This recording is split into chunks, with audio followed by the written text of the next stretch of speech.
നല്ല സുഹൃത്തായിരുന്നു. നല്ല സുഹൃത്ത്. വീഡിയോസ് കാണാറുണ്ടായിരുന്നു. ചേട്ടന്റെ അമ്മച്ചിയുടെ അമ്മച്ചിയുടെ ഫാനായിരുന്നു, പിന്നീട് ചേട്ടന്റെ ഫാനായിരുന്നു. ആരിഷ്ടം തുറന്നു പറഞ്ഞു ഫസ്റ്റ്?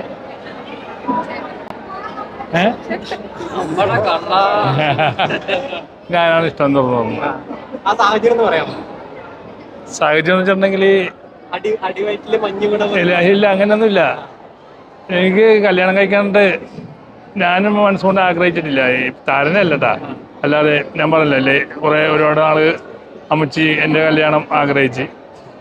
അപ്പോഴൊന്നും എനിക്ക് സിനിമാ രംഗവും നമ്മുടെ സ്റ്റാർ മേജിക്കും അങ്ങനെ തിരക്കായിട്ട് പോയി. ലൈഫിൽ ബിസി ആകുമ്പോഴല്ല സന്തോഷം വന്നത്. അതുകൊണ്ട് ഞാൻ എൻ്റെ കല്യാണത്തെക്കുറിച്ച് ചിന്തിച്ചിട്ടേ ഇല്ലായിരുന്നു. എനിക്കൊരു ആഗ്രഹം ഉണ്ടായിരുന്നു, എന്നെ അറിയുന്ന ഫിലിം ഫീൽഡൊക്കെ അല്ലേ, അപ്പം എന്നെ അറിയുന്ന ആളായിരിക്കണം. നമ്മൾ എപ്പോഴും കാണുന്നത് കുറച്ചാളൊക്കെയാണ് കല്യാണം കഴിച്ചാൽ നിൽക്കുകയുള്ളൂ, ബന്ധങ്ങൾ ഫിലിം ഫീൽഡിലൊക്കെ. അപ്പോൾ ഞാൻ മനസ്സിലാക്കിയത് അങ്ങനെ ആയിപ്പോകരുത്, എന്നെ മനസ്സിലാക്കുന്ന ഒരു കുട്ടിയായിരിക്കണം. അപ്പം മനസ്സിലാക്കാനായിട്ട് 3 വർഷം കൊടുത്ത്, പിന്നെ മനസ്സിലാക്കി കഴിഞ്ഞിട്ട് 2 വർഷം കൊടുത്ത്, ഇപ്പോൾ ശരിക്കും മനസ്സിലായി.